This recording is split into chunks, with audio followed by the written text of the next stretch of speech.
श्रीगुरवे नमः। ॐ शान्तिः शान्तिः शान्तिः। शङ्करं शङ्कराचार्यं केशवं बादरायणं सूत्रभाष्यकृतो वन्दे भगवन्तो पुनः पुनः भगवन्तो पुनः पुनः।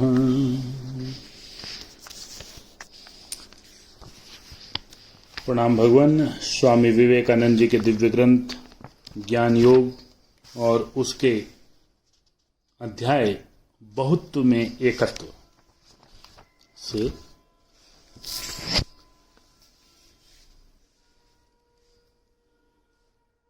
तुम अपने देश की ही बात लो।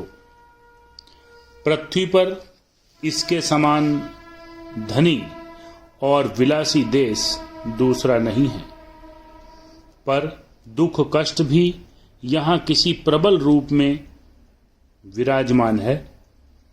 यह भी देखो, अन्य देशों की अपेक्षा यहाँ पागलों की संख्या कितनी अधिक है। इसका कारण यह है कि यहाँ के लोगों की वासनाएं अत्यंत तीव्र, अत्यंत प्रबल हैं। यहाँ के लोगों को जीवन का स्तर सर्वदा ऊंचा ही रखना होता है। तुम लोग एक वर्ष में जितना खर्च कर देते हो, वह एक भारतीय के लिए जीवन भर की संपत्ति के बराबर है। फिर तुम उसे सादे जीवन का उपदेश भी नहीं दे सकते, क्योंकि यहाँ समाज उससे इतनी अपेक्षा करता है। यह सामाजिक चक्र दिन रात घूम रहा है। वह विधवा के आंसुओं और अनाथों के आर्तनाद के निमित्त नहीं रुकता। यहाँ सर्वत्र यही अवस्था है। तुम लोगों की भोग संबंधी धारणा काफी विकसित है। तुम्हारा समाज भी कुछ अन्य समाजों की अपेक्षा अधिक सुंदर है। तुम्हारे पास विषय भोगों के साधन भी अधिक हैं, पर जिनके पास तुम्हारे समान भोगों की सामग्री नहीं है, उनके दुख भी तुम्हारी अपेक्षा कम है। इसी प्रकार तुम सर्वत्र देखो, तुम्हारे मन में जितना उच्च आदर्श होगा, उतना सुख भी उतना अधिक ही मिलेगा, और उसी परिमाण में दुख भी। अर्थात स्वामी जी कहना चाहते हैं कि इस संसार में जितना आप सुख भोग की सामग्रियों को इकट्ठा करते हो, तो उसी रेशों में आपके पास दुख भी आता है।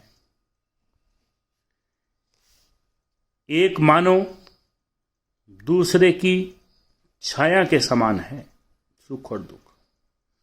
अशुभ कम होता जा रहा है, यह बात सत्य हो सकती है, पर उसके साथ ही यह कहना पड़ेगा कि शुभ भी कम हो रहा है।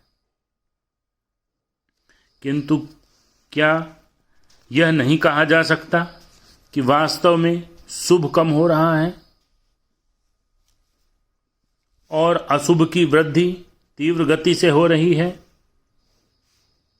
Question mark. सच तो यह है कि सुख यदि गणितीय क्रम से बढ़ रहा है, अर्थमेटिकली प्रोग्रेशन इसमें हो रही है, तो दुख ज्यामितीय क्रम अर्थात ज्योमेट्रिकल प्रोग्रेशन से बढ़ रहा है। इसी का नाम माया है। यह न आशावाद है न निराशावाद। वेदांत यह नहीं कहता कि संसार केवल दुख में है, ऐसा कहना ही भूल है, और जगत सुख से परिपूर्ण है, यह कहना भी ठीक नहीं है। बालकों को यह शिक्षा देना भूल है कि यह जगत केवल मधुमय है, यहाँ केवल सुख है, केवल फूल हैं, केवल सौंदर्य है।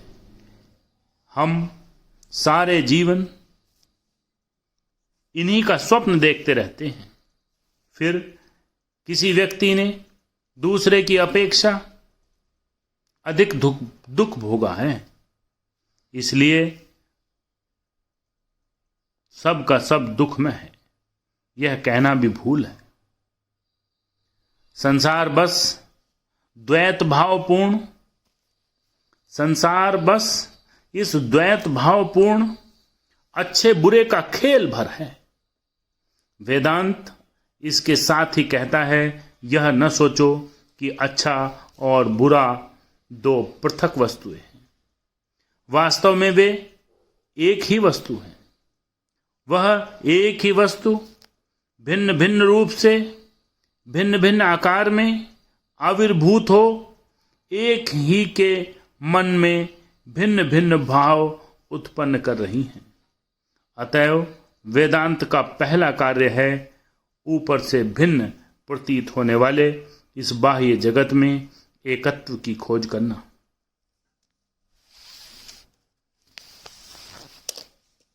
बहुत बढ़िया लाइन है। अतएव वेदांत का पहला कार्य है कि ऊपर से भिन्न प्रतीत होने वाले इस बाह्य जगत में एकत्व की खोज करना। ईरानियों ने उस स्थूल पुराने मत के अनुसार दो देवताओं ने मिलकर जगत की सृष्टि की है। शुभ देवता सारा शुभ ही करता है और अशुभ देवता सारा अशुभ करता है। यह स्पष्ट है कि ऐसा होना असंभव है, क्योंकि वास्तव में यदि इसी नियम से कार्य होने लगे तब तो प्रत्येक प्राकृतिक नियम के दो अंश हो जाएंगे।